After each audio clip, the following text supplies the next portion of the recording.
Welcome to Coruzant Technologies, home of the Digital Executive Podcast. Welcome to the Digital Executive. Today's guest is Chris Regan.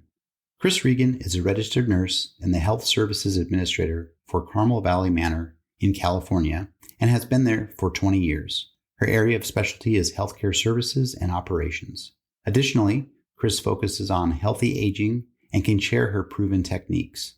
Chris was instrumental in getting Carmel Valley Manor as a Blue Zones approved worksite, which means significant health benefits for its staff and residents. Simply put, Blue Zones is a way of life. Well, good afternoon, Chris. Welcome to the show. Why, thank you, Brian. Thank you. I'm happy to be here. That's awesome. I appreciate it. And you're obviously hailing out of the great state of California. Spent some time there myself and just really love that part of the country. Love the weather, love the people out there. So, Chris, what we're going to do is we're going to jump right into the questions here. I want to talk to you about your background and what you're doing. But let's talk about your career in nursing, right? Healthcare. You've been a senior leader and you're currently the Health Services Administrator of Carmel Valley Manor. Could you share with our audience the secret to your career growth and what inspires you?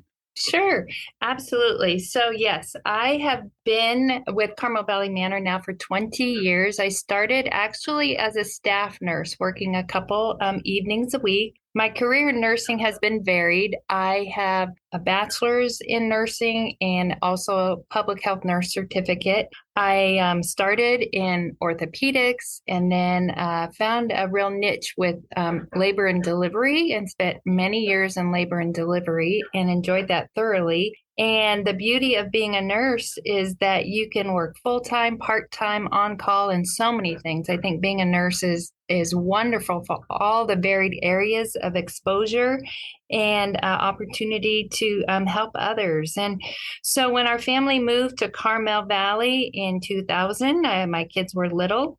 And we actually were homeschooling. We lived on a ranch up the valley. And I did really miss the opportunity to use my skill set. And so I came to work here, as mentioned, in 2002, 20 years ago, and a couple evenings a week. And I thought, oh my gosh, you pay me to do this. I love this. And so our population, this is the other spectrum, of course, from labor and delivery. Those elderly individuals, our campus is a life care community. So we have independent, assisted, and skilled nursing on our 28-acre campus. And as my kids grew and more opportunities on this campus, my roles and responsibilities, I took advantage of growth and mentorship.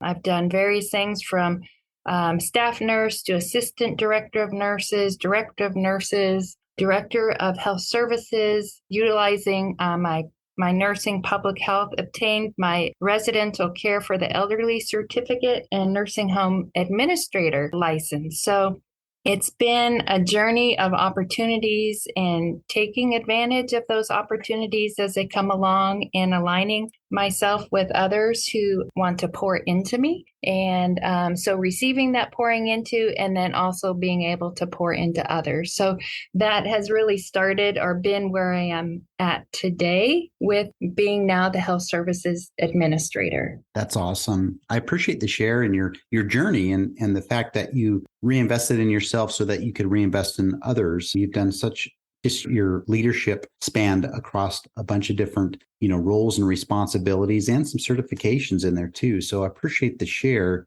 Chris, tell us a little bit more about getting the Blue Zones approved worksite and what that means for you, your staff, your residents, your facility. Well, sure. I was introduced to Blue Zones actually by one of our residents on our campus, invited us to a presentation by Dan Buettner and his team, supported by actually two of our local hospitals, Salinas Valley Memorial and Community Hospital of the Monterey Peninsula. And there we were exposed to the Blue Zones project. And that was right before COVID. But at the time, I thought this is fantastic concept that I would like to promote and bring to our campus because I saw the value of enhancing our staff lives and then rolling that down to resident lives. And then, of course, we had a bit of a disruptor with COVID for a couple years, year and a half. And so saw opportunity come again to really intentionally pursue Blue Zones project in Monterey County, was really getting some traction. Also partnered with them, spent a lot of time building committees on our campus with staff across the board, those from managers to frontline staff, to get that buy-in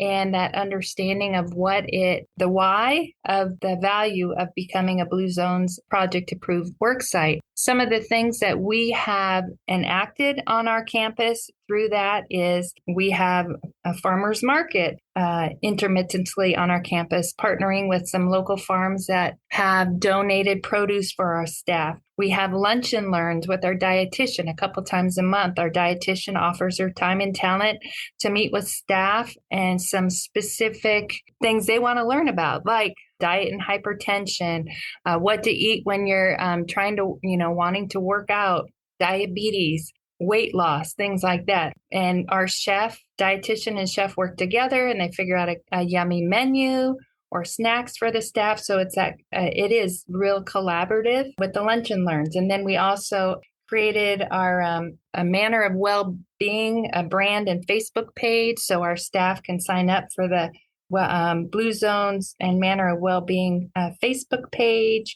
We have looked at our staff meals and really with our chef have added more intentional healthy items. We encourage, like I said earlier, our campus is 28 acres. So we encourage staff walking on their breaks or at lunch. We've given staff who've signed up to participate with Blue Zones a pedometer, encourage that the walking challenges, created a couple of parking spaces that are far away from the time clock, so they can get extra steps in on their day. Currently, right now, we started August 8th through first part of October, a walking challenge. One of our local hospitals is doing a walking challenge with Blue Zones. And we also decided let's promote that for our staff. And then also because we partner with this hospital, they're able to give us some of the numbers, the walking steps of staff that have signed up. And so we're having our own walking challenge on campus. And we've gotten buy-in from our residents, donating some funds to the winners, and just, hearing some competition out there and stuff. It's just very inspiring and encouraging. And two, we recognize that as our staff feel cared for, supported, educated, valued, they bring that back to their families. And then also it comes back to us as better employees that engage well with our residents that we serve. And so it's a win-win all the way around. And then we made the decision early on that there was opportunity to simultaneously roll it out to our resident population as well as the staff. But we chose to roll it out first to the staff to get the anchor set. And then now we are beginning the rollout to our residents, promoting all the things that we have been doing for our staff. And we're seeing a lot of good fruit from that. So it's been quite satisfying, and it's very encouraging, from our entrance going all the way up to where different offices and our skilled nursing and such. It is a walk up a hill. And often, if I'm driving up, ask staff, do you want to ride? They're like, no, Blue Zones. No, I don't want to ride. I'm walking, kind of thing. So, it's kind of fun to see that excitement with everything. So that's where it really started and how it's growing and continuing to grow. And we are I think we were one of the second approved work sites for Monterey County. Now they do have a lot more in this county. I think now there's some 37 approved work sites, but I'm happy to say we were part of the first ones, what I was told. So is that a picture of what this is? Absolutely. And I love that. Although I've been in technology my whole career, I've worked in healthcare for 20 years. So I totally get it. And I think it's awesome what you're all doing there. So thank you for that share. And Chris, switching gears, we're a technology platform. So we're going to dive just a little bit into that today. Okay. Are you leveraging any new or emerging tech in your operations there? And maybe not. Maybe you found a cool tool or app that you found useful you could share with us. Yeah, sure. So, along the lines of, if I'm not quite going away from blue zones, but they do have a Share Care app that can be downloaded. And you can, on that app is a tool of your real age, knowing your real age test, and it measures well-being for individuals and organizations. It's got various predictors and things. You answer a series of questions, and it just helps you understand what your current real age is. And for instance, when I first did mine, I think mine was like 7 years younger than I am currently, which was very exciting. And then going through losses of my dad and just different real disruptors, stressors, it became closer to my real age. So you can see how stress and various things affect your overall well-being. So that ShareCare app is very helpful. There's a WellWorks application that can also help determine, looking at various healthy steps and diets and menus and things. So those apps have been helpful. Now, coming back to medical things, I am constantly looking for ways to do things better or more streamlined. And so we do have electronic health records and platforms looking to see, we currently use our platform is Point Click Care, and looking to see how that platform can help us do our job better. For instance, it has the capability of measuring wounds, uploading that into our software, and then helps with more accurate measurement. And then you can see the progression of wounds, if your treatments are successful or if you need to redirect and do something different.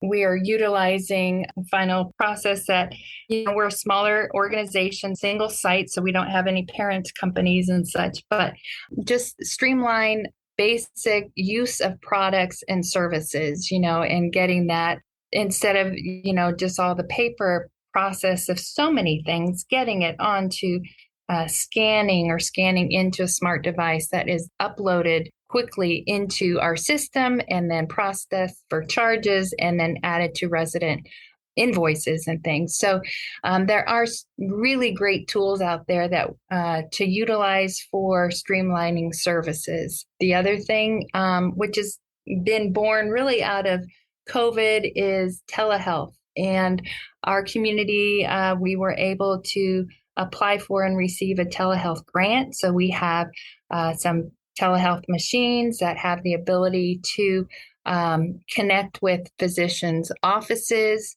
on our side. So there's a camera and a screen, and then we have a small Doppler to listen to heart sounds, lung sounds. We have an otoscope that can be used not only for ears, but another scope that you can look at skin and things. So it helps with, having those physician appointments, getting timely physician eyes on things and such. So that we've had a couple stalls on that, but hoping to get that all completely rolled out this next week. Those are some of the things that I can think of that have been just really valuable for our workflow and our process on this campus. I think people are creating new things all the time. I think it's important that you don't just keep doing the same thing the same way, that you have opportunity and you look up to see what else is out there and what can be added and what can be utilized. So our electronic health record, our hospital uses a different one that we currently use. So getting just that interoperability. So consistently looking for interoperability. Same with our emergency systems. We have our residents utilize pendant system or pull cord that triangulates with different points on campus. So if there's a need, they can utilize that while they're on campus to receive medical services and care, to name a few. Thank you, Chris. I appreciate the share. And technology is now really infused in our everyday lives. It's just about everything we touch. So appreciate what you're using there, and as far as keeping your residents safe. So Chris, we're going to switch gears to our last question. If you could just briefly share something from your career experience that would be helpful for those looking to grow their career in either healthcare or leadership. Right. I think that's a really great question and a valuable one. I think my journey of growth in leadership and in healthcare, obviously there was a natural bent for me for healthcare. And then two, seeing, I look to see how things can be better. And I look to see how individuals working alongside me, are they utilizing their best skill set and empowering individuals to utilize skill sets and things. But I think a lot needs to stem from personally understanding your values and what drives you. So I think it's important for individuals to understand what moves you. For instance, some of my values, service, making a difference, some of my values, internal cohesion, finding meaning in life and existence and things. So spiritual care, things. So understanding who you are, and then two, I think it's important to really find a mentor and somebody that you admire and look up to, and somebody that can help offer you some just varied perspectives.